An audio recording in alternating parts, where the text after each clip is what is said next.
I just bought with a VA loan and now I'm getting relocated. What do I do? Can I rent out my current home? How much entitlement can I use on the next house?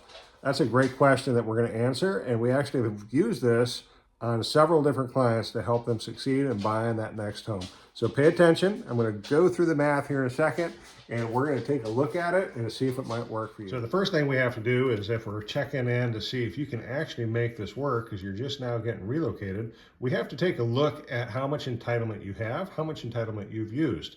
And so that's a really big key part of our conversation. And starting that off, first of all, most counties are going to be somewhere in the $832,000 as far as county limits when it comes to the purchase price of the home. So if you were to take something like that and you were to multiply that by 25%, that is in essence going to give you a number. And I'm going to round up. I'm not going to use all the extra little numbers here and there. I'm just going to round up to make sure that we have the numbers correct. And this is going to in essence come up to $208,000 of entitlement for your first use, or if you've restored your use on the home. Now let's just say that the next step is what you're doing is you bought a $500,000 home. Well, that $500,000 home, you tied up, 25% of your entitlement based off of that county limit. And so that is generally speaking, going to be roughly $125,000 that you would have tied up on your eligibility for that home. Now you own this home, but you just bought it, so you don't have any equity, and you really need to, go buy another home, and you're just trying to figure out how to do it best. Okay, well that's a great idea.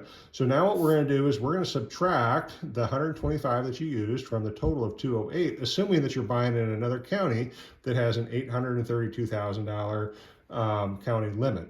Okay, and if that's the assumption, then all of a sudden what that's going to do is your math is going to return, and you're going to have, $83,000 remaining that you're going to be able to use towards your next house. Now let's just say that you want to buy a house that's very similar to the one that you have right here at $500,000, because what the heck, it's a beautiful home. It's got your windows, it's got your door, it's got a little smokestack, all that fun stuff that's going on.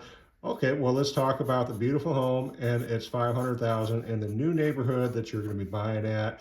The VA is going to require that you have that 25% again, which in essence is another $125,000. Okay, well, you have $83,000 remaining. So what that really means is if you were to subtract these 125, you subtract the 83 from the 125, that is going to leave you with a balance that you're going to have out of pocket of $42,000.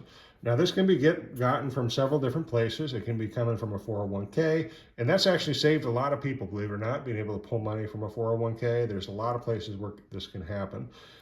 You can also get a gift from family, maybe a short-term, gift that can work out to your favor until you can sell that other house. But the most common one is going to be a 401k. Now, what we also see is that people say, well, I have $83,000 remaining in my entitlement. I don't necessarily want to do anything more, and the neighborhood that I'm going to is much more affordable than where I have been buying, and the county limits are still the 832. Well, that's fantastic. How much home can I buy and still have 100% financing? Okay, well, I can do the math for you, but 83,000 is your total number that you can use. That gives you a purchase price of right around 330,000. I messed that number up, but you can get what I'm getting at.